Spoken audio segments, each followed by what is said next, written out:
Thank you for joining for devotions here today. And all this week, we're looking at the power of a plan. This is, again, a heartbeat subject for me, and I always have a plan. There is never a time I am not working on a plan. Now, I want to share that with you because I know this would help you with some of the things which you're going through right now at this moment. Now, look with me, Proverbs 29, verse 18. Where there is no vision, the people perish. Do you know why people are so depressed? Because they have no future. They don't have anything they're working on in the future. Do you know why a lot of churches have all these church fights?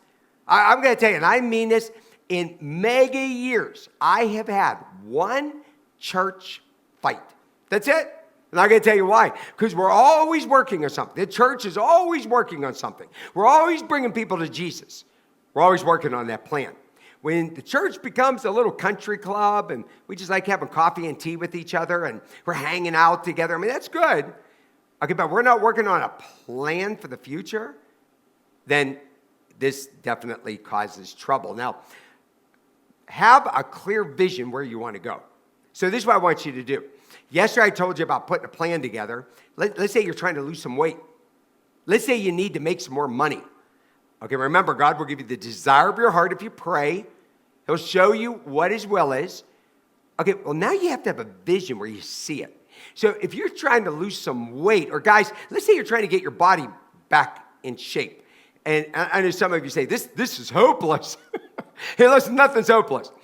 Put a picture of you, who you used to be.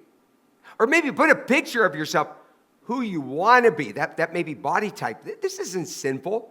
And every day, put it somewhere where you have to look at it and say, that's what I want to do. Remind yourself. You have to have a vision of it. And sometimes putting a picture up is a good way to do it. Now, look in Joel chapter 2, verse 28. And it's going to come to pass, this is in the final days of the earth, that afterward I'm going to pour my spirit out on all flesh. This is in the last days. He says, your sons and your daughters shall prophesy, talking about the future, and your old men shall dream dreams. And the young men shall see visions. You see that? Every stage of the way. Notice here, old men dream dreams. I like that. Yeah, you old guys, you old women. And you say, who are you calling old? I don't know.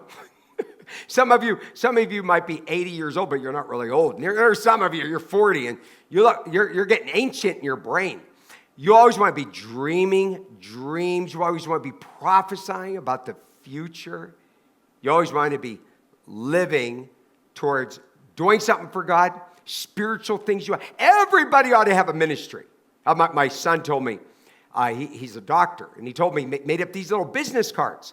And now he's going to pass them out to his patients. He said, Dad, I have a lot of patients that are really depressed, and they want medication. And so he does what he does as a doctor. Then he says, now listen, I want you to start tuning in at my dad's church. I like it. He goes, you start tuning into devotions. He goes, Dad, I know it would help these people. Now, I think that's a good plan, isn't it? So let's come up with great plans of things God wants us to do. Okay, when it comes to vision, you have to see it on the inside for it to become a reality on the outside.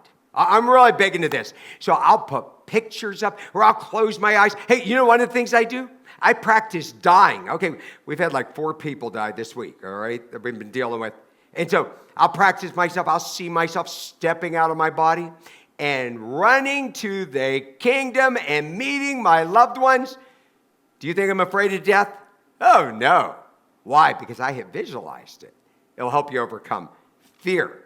Now, look in Isaiah 43:19. This is what God wants to do for you. God says, I am doing a new thing, and it's going to spring forth. I come out all at once.